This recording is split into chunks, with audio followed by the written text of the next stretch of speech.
Hi and welcome to another Memories Made video. I'm designer Jen Gallacher, and today I'm going to be covering a topic that many of you may be involved with, and that is going back to school. So I'm going to combine a couple of different school collections. This particular pattern paper is from Echo Park Paper, and this fun testing paper, doesn't that bring back horrible memories of number 2 pencils and taking tests? This is an older paper from Little Yellow Bicycle.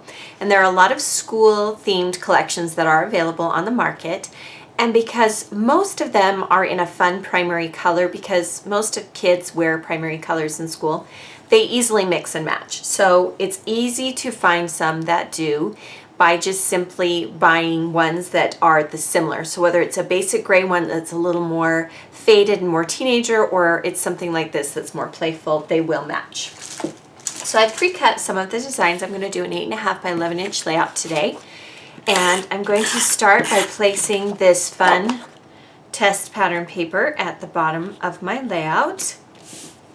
At the top of my layout, I found from the Echo Park pattern paper, has cute scissors on the back, but it had this little rectangle and it came exactly like this, and I thought this would be great for a title block.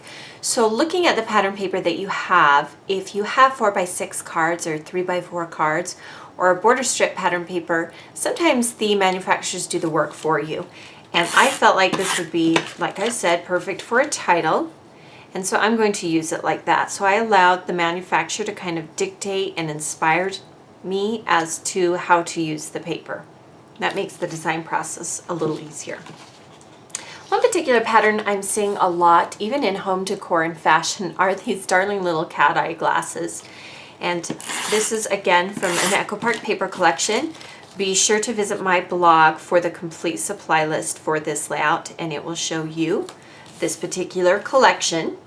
Then across this pattern paper of glasses, I'm going to use some Doodlebug twine, and it's baker's twine, meaning it's twisted white and yellow. And just for a pop of texture and color, I'm going to wrap it around my layout a few times. If you don't want to waste twine, you can simply cut it so that it only attaches in the front, meaning you can simply tape it on the back and only do these front pieces. You don't need to wrap it completely around the back. But since I have gobs and gobs of twine, I'm not worried about wasting twine. But if you have a little bit, that's one way to stretch your supplies, is not wrap it around the back. This just adds a little bit of nubby texture to the layout. Then some additional pattern paper. This was in my stash, and I do store my pattern paper according to color. That is so that when I'm creating a layout like this, I knew that I wanted something that was kind of cream background with some black in it. And I found this old pattern paper from Studio Calico, so it was easy to find something that would match. Now this orange pattern paper is also from the Echo Park paper collection, and it coordinates perfectly. You can see the little pie charts in here. These are kind of the colors that I pulled for this particular layout. And I'm going to go ahead and cut this bottom piece as a pennant. You can do this before. Sometimes I change my mind as I'm designing. You just cut a little triangle from the bottom. You can see how that triangle looks. And before I place this one down, I will do that as well. You could rub the edges of these elements with brown stamping ink for a distress look, or even some colored ink like a yellow would be fun. And I'm going to be putting photos on the top of this, so I'm not worried about the fact that the pattern paper doesn't go all the way to the top. So when I'm using scrap pieces of paper and I know that another element is going to cover it, you don't need to be so concerned about everything being perfect. We're just talking about layering and having some fun. So I wanted to bring in some different kinds of washi tape. This one is from Bella Boulevard. This is from Echo Park Paper. And I can't remember where I got this one, but it's a fun chalkboard one that I'm going to use on this layout as well. And again, I'm going to be covering some of these elements with photos, so I'm not worried about the fact that the tape doesn't go all the way to the top.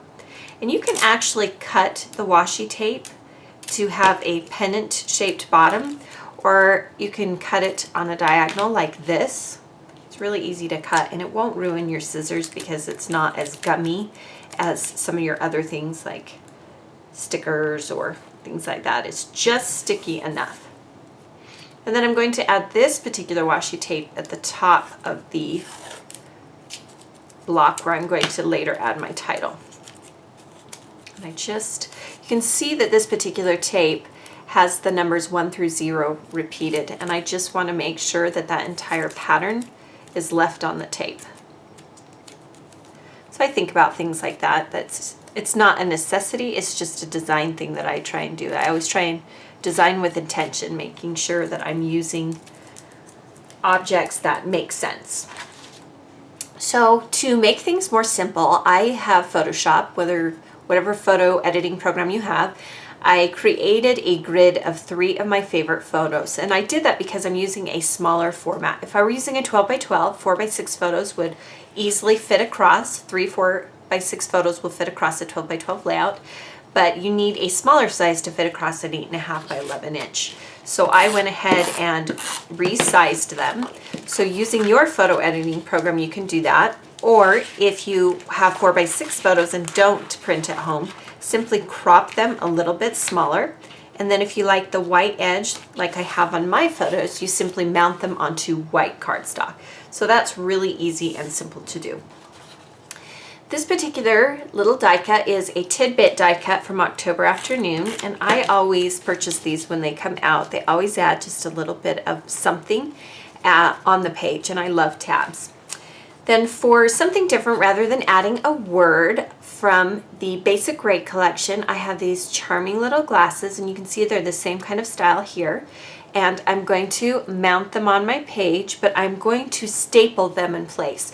Because it is a clear acetate piece, you will be able to see where I place the adhesive. And I could strategically place it, but because this is kind of a nerdy back to school page and staplers are a school supply, I want to incorporate staples into the layout. So that is how I choose whether to bring an element in. It makes sense on this page. So let's go ahead and staple it. And to do that, I'm going to turn it over so I can hold it in place. And you could put a little temporary adhesive under the glasses, but I'm just going to hold it.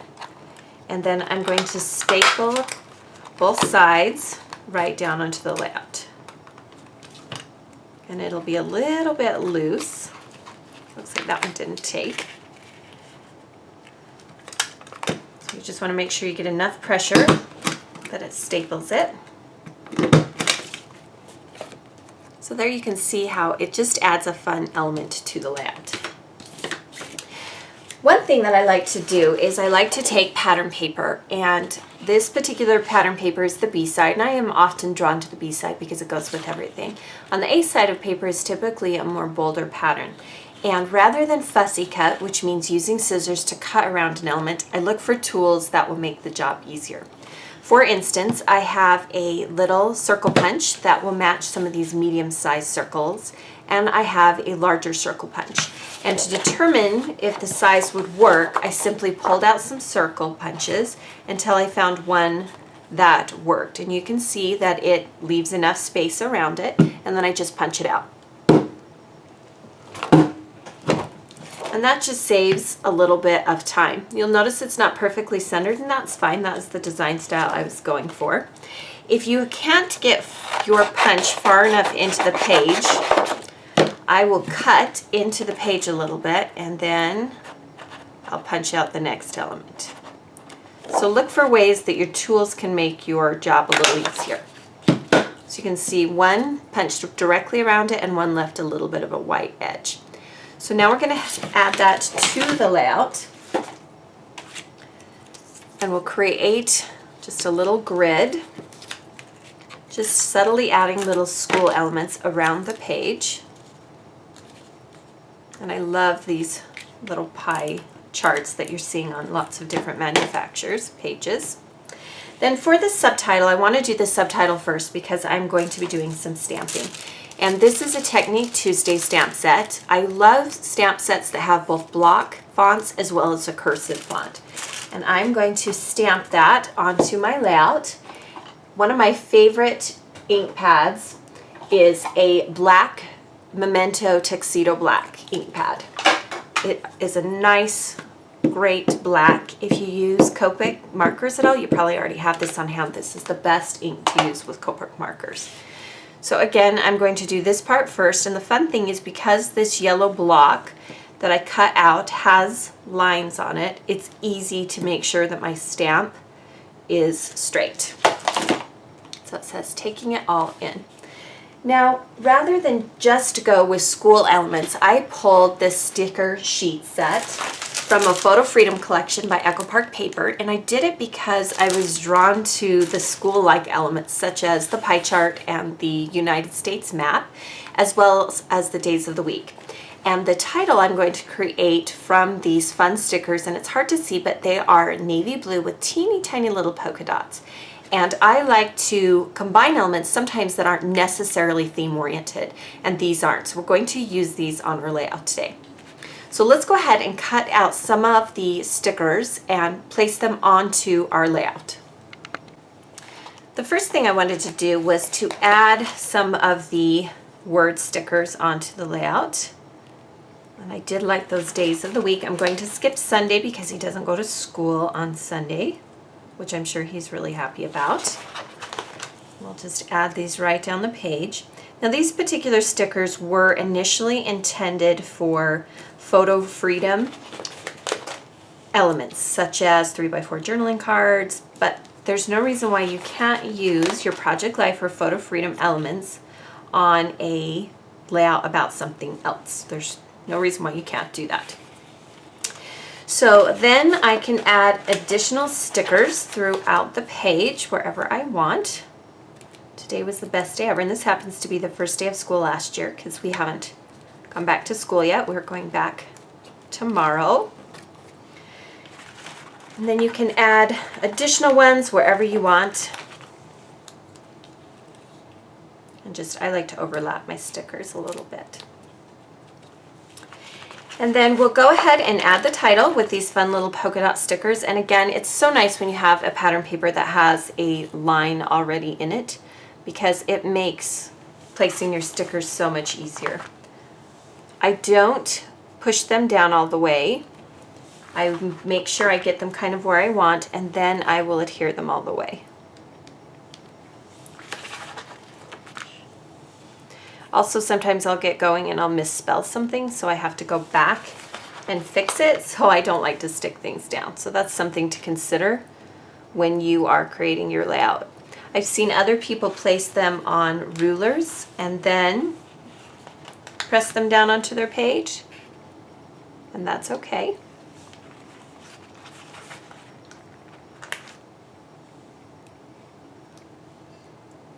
However you want to do it, it's just fine. I'm actually going to move these over a little bit so I have room for my title. We're going to say back to school for the title. And we're going to use both stickers and some other elements to create the title. It makes it just a little bit more interesting than just using the same stickers or all stamps. I try to use at least 2 elements in my titles, whether it's a die cut and stickers or a die cut and stamps. Then I like to see what it looks like when I'm done. All right, so I want to add a little 2 die cut to this. So I'm going to cut that with my silhouette machine and show you what it looks like. So I wanted to show you what I do when I'm cutting elements for my silhouette. And I will cut several different sizes and font styles of the element that I'm thinking of using, so that if one doesn't work, I likely have another one that will. And that just saves me time from going back and forth and back and forth. And typically I will measure beforehand to get a general idea of what I think will work. And I'll do one a little bit bigger and a little bit smaller just in case. So save yourself some time, cut a few extra pieces, and you can always use these later. You can just store them and use them however you want. So I picked green to match the other green elements on the layout. And I'm going to slightly tuck it behind the K and the S in the title. Another good reason not to stick items down. And then we'll place the items back on top of the number 2. And once you get it how you want, then you just adhere it all the way down. To the bottom of this gray block, I wanted to add some photo corners. You know that I love my photo corners. And these are self-sticky craft ones from Canson. I typically get mine at Michael's. I'm sure you can get them online through Amazon. There are other manufacturers that do create these. These are just ones that I happen to like. And then I wanted to bring in some more of that pie chart element. So I'm going to use this particular pie chart from this Photo Freedom collection. And even though it isn't the same collection I was using before, it is the same colors, so it works out really well. And then to add a little bit of dimension to that particular sticker, I'm going to use something I use a lot as well. I'm going to use some enamel dots. These are from My Mind's Eye. A lot of companies are starting to make these now. So there you can see how I like to combine different companies, Photo Freedom or school items to create a layout. Look for fun elements you can include, such as staples, fussy cut elements, die cut, and combination titles. Thank you for joining me for today's Memories Made video. Be sure to subscribe to my YouTube channel so you don't miss out on any of these weekly series videos.